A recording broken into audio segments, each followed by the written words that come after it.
Layer মুরগির মাংসটা খেতে অনেক বেশি ভালো লাগে আমার কাছে, যেহেতু এই মুরগিটা শক্ত থাকে। ভিডিওটা ছিল গতকাল মাংস রান্না করেছিলাম লেয়ার মুরগি, সেটা আপনাদের সাথে শেয়ার করব।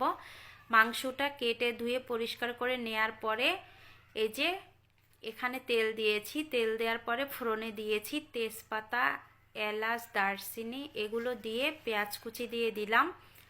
পেঁয়াজগুলো একটু ভাজি করে নিব।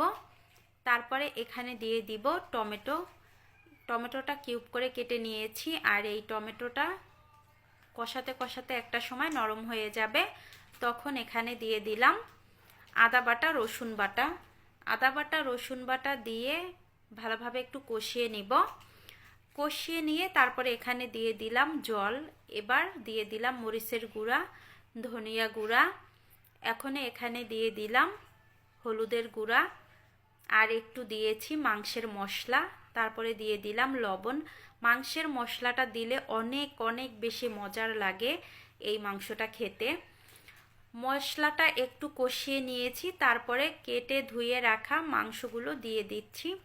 আর এই মুরগিটা বেশি টেস্ট লাগে, এই যে অনেক তেল হয়, তেলালা হাঁস হোক কিংবা মুরগি হোক, দেখবেন সেটা খেতে অনেক বেশি মজার হয়। মাংসগুলো দিয়ে এবার কষিয়ে নিব, ঢাকনা ছাড়াই 3 থেকে 4 মিনিট কষিয়ে নিব।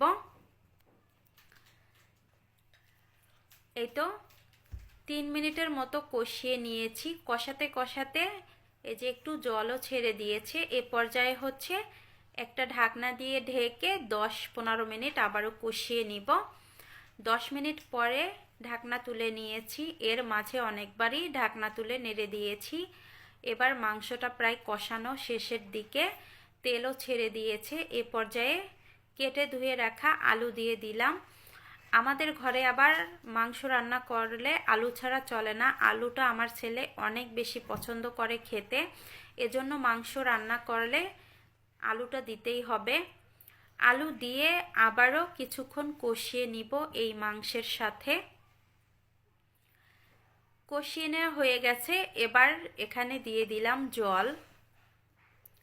জলটা দিয়ে তারপরে জাল করে ঝোলটা শুকিয়ে নিব। এই তো জাল করে ঝোলটা প্রায় শুকিয়ে গেছে। এ পর্যায়ে রান্নাটাও শেষ হয়ে গেছে, গ্যাসটা বন্ধ করে দিব। গ্যাস বন্ধ করে দিয়েছি। রান্নার পরে দেখেন উপর দিয়ে শুধু তেল ভেসে আছে, এত তেল খাওয়া যাবে না। এখান থেকে তেল উঠিয়ে তারপরে হচ্ছে মাংসগুলো খাবো। আর নিচে কিন্তু মশলাটা পড়ে রয়েছে আর উপর দিয়ে তেল ভেসে উঠেছে। তুলনামূলকভাবে এই মুরগিতে একটু বেশি তেল হয়, এজন্যই উপর দিয়ে তেল ভেসে উঠেছে। তো ভিডিওটা এখানেই শেষ করলাম।